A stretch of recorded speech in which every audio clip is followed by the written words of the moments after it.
Ikaze mu kiganiro inozabuhanga.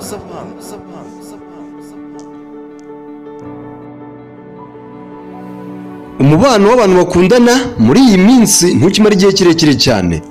Usanga runaka akundana na runaka, ariko nyuma y'icyumweru kimwe gusa, nyuma y'ukwezi, nyuma y'igihe gito ukumva ngo batandukanye. Impamvu ni uko umwe muri bo aba yarambiwe undi. Ushobora kubana n'umuntu igihe kirekire kandi uwo muntu ntakurambirwe, nawe ntumurambirwe, ukumva mwakomeza urukundo, ukumva mwembi urukundo mwarugumamo. Muri sosiyete dutuyemo hari ibyo tubona umunsi ku munsi, ukabona hari umuntu umaze gukundana n'abantu batabarika, ejo bundi hashize yari kumwe n'indaya, uyu munsi ari kumwe n'umukristo, ejo hashize yari kumwe n'umuyisilamu, ejo hazaza bazasanga ari kumwe n'umusinzi, ukagira ngo yabaye nk'isazi. Ibi byose biterwa no kuba bamurambirwa cyangwa se we arambirwa abo bafitanye umubano. Uyu munsi nakuzaniye inzira 3 zagufasha kugira ngo umubano wawe n'uwo mukundana umara igihe kirekire. Nguhaye ikaze mu kiganiro inozabuhanga.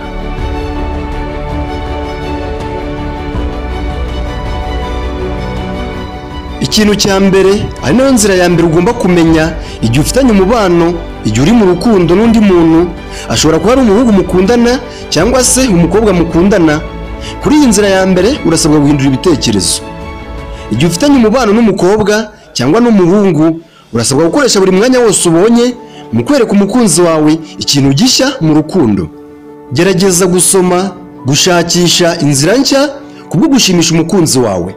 Ibi bizamurinda cyane ku buryo yumva ko igihe atagufite ubuzima bwe butamera neza, bitume ahora yumva mwakomeza urukundo. Abantu benshi bamenyereye ko mu rukundo abagabo ari nk'abo wakwita abayobozi ba buri kimwe cyose gikorerwa mu rukundo. Byatumye abagore benshi hari ibyo batasaba abagabo babo kubera ko bumva umugabo ko ari ugomba gufata iya mbere mu kubivuga. Iki kintu mu rukundo kigomba gushyirwa ku ruhande kugira ngo hagaragare ibyishimo mu rukundo kandi umubano wanyu uzamara igihe kirekire. Hindura ibitekerezo. Ikintu cya kabiri, ari nayo nzira ya kabiri ishobora gutuma urukundo rwanyu, umubano wanyu umara igihe kirekire, ni ugushakisha inama, abantu bakugira inama. Hari uburyo bwinshi abantu bari mu rukundo bibwira ko bazi, ariko indi nzira imwe yatuma umenya neza ko urukundo rwanyu rumeze neza buri munsi ni ugushakisha inzira nshya kandi zihariye. Abari mu rukundo benshi bagira ubwoba bwo gusaba inama igihe hari ibibazo byagaragaye mu mubano wabo bafitanye urukundo nabo. Ibi byatumye hari abantu bihanganiye ibibazo bikagera ku iherezo agahara urukundo rwe ashakisha ibyishimo ku bandi bantu. Gusa mu rukundo ntabwo ari buri nshuti yawe cyangwa se umuntu wawe wa hafi ushobora kukugira inama nziza ikakugirira akamaro. Hari abandi bantu bashobora kugira inama mbi ukazicuza mu gihe cy'ahazaza. Ahangaha ushobora gushaka ba bantu nawe ubona bafitanye umubano, urukundo rwabo rukaba rumaze igihe kirekire kandi bishimiranye, ukababaza icyo bakoze, icyo bakora kugira ngo babe bamaze icyo gihe cyose bari mu rukundo. Ahangaha nawe uzagera ku ntego wowe n'umukunzi wawe zo kuba mwagumana igihe kirekire muri mu rukundo.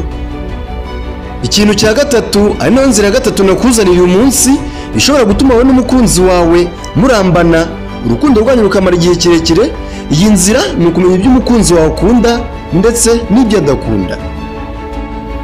Wowe uri mu rukundo urasabwa kumenya ibyo umukunzi wawe akunda ndetse n'ibyo adakunda. Ibi bizatuma wirinda kumubabaza, ndetse n'igihe yababaye umenye icyabiteye, umenye mudarimo n'ikintu wamukorera kugira ngo agarure ibyishimo. Abari mu rukundo benshi ntabwo bazi ibyatuma bo bakundana bagira umunezero, niyo mpamvu umubano wabo utamara igihe kirekire. Wowe ukurikirana ibiganiro by'inozabuhanga, nizere ko izi nzira 3 nakubwiye uyu munsi zizagufasha wowe n'uwo mukundana, umubano wanyu ukazamara igihe kirekire.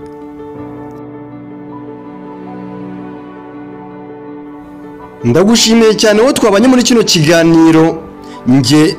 Ndi Jean Marie Vianney Manizabayo. Komeza ukurikirana ibiganiro byose by'inozabuhanga kugira ngo ube mu ba mbere babone ibiganiro byacu. Kanda ijambo subscribe mu magambo atukura, tujye tubana umunsi ku wundi. Ndagushimiye cyane.